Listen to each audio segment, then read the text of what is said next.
أنصحك فيني أنصحك نصيحة كأخوك الكبير أكبر منك أنا. اتفضل. لا ترد، بس لا لا ترد، لا تنزل. إيه لا لا، هو هي نصيحة. أنا بعرف إنك أنت ما بترد، وبعرف إنه أنت إنسان كتير محترم، لكن ما ننزل للمستوى. معلش، قد ما صار انتقاد علينا، نحن بلايفاتنا اطلع مع المشتركين، اتعرف عليهم وتجاهل التعليقات. اي تعليق سلبي تجاهله. اذا بدك اكتمه، او ما تقرا كثير التعليقات، ما تقرا ابدا. شوف، لما بتكون لايف مع مشترك من المشتركين اصدقائك بالسيزون 3، او راح تتعرف على مشتركين اسد الحقيقي سيزون 2، لا تطلع على التعليقات ابدا، وخلي المودريتر هن اللي يهتموا صح بهذا صح الامر. صح صح لاني مظبوط.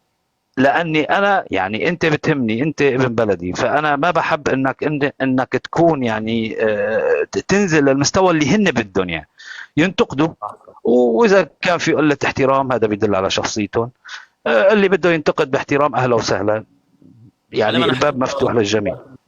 انا مع طول احدثك، شكرا كثير لك، شكرا لنصيحتك، انا متقبلها 100%. انا حكيت وقت صاروا المشاكل وصار طلع الناس صارت تحكي وتسوي فيديوهات وكل واحد يحلل من عقله.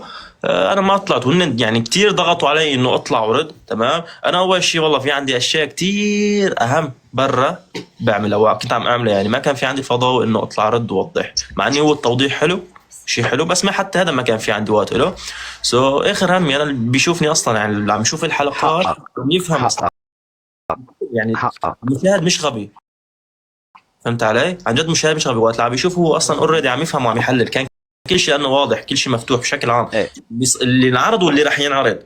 فهمت علي؟ صحيح صحيح. وانا راح اقول لك على شغله. الجمهور المغاربي يعني بشكل عام، جزائري تونسي مغربي، هو من اقوى الجماهير الداعمه للبرنامج. وحاليا في جمهور العراقي، جمهور كبير كتير، اي صح. يعني صار يساوي عدد الجمهور، يعني ولو انه بنسبه من الجمهور الجزائري القوي والجمهور المغربي القوي والجمهور التونسي.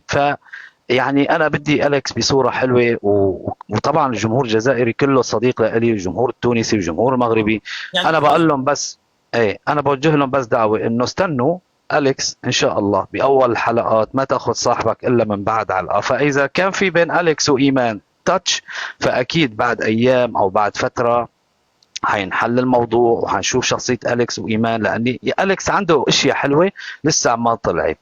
لكن إن شاء الله بعد العركة في صحبة إن شاء الله، أنا هيك أتوقع، وما بدي يعني انا أحكي. شغله وحده بحكي لكم اياها، انه يعني كلياتنا وقت طلعنا بالبرنامج يعني حاولنا